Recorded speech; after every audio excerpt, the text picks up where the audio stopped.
RingCentral add-ins. Install add-ins that enhance your messaging experience and help you get more work done without leaving the RingCentral app.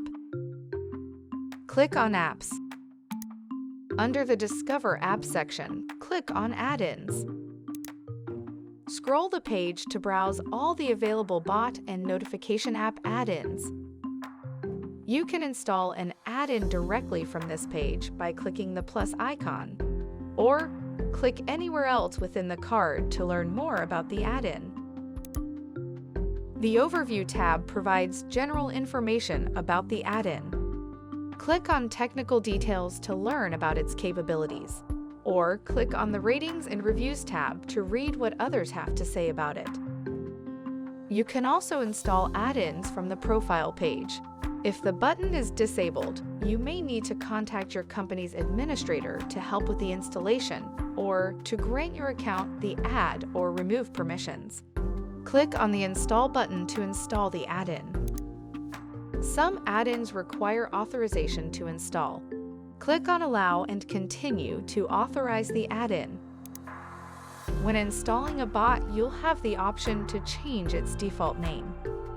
Click on Install and Setup when you are ready. Select a conversation where you would like to install the add-in. Choose from your recent conversations, or use Search to quickly find a conversation. Click on Add to this conversation to install the add-in.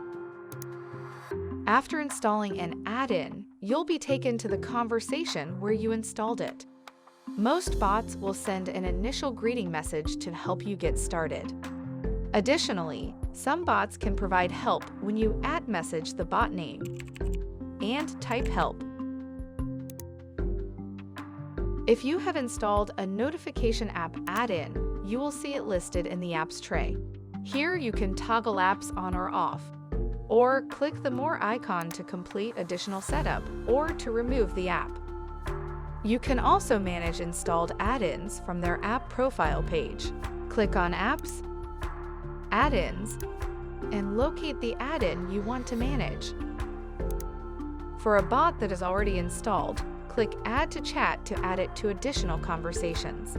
You can also click the arrow to the right of the button to reveal options to chat with the bot directly or to uninstall the bot completely.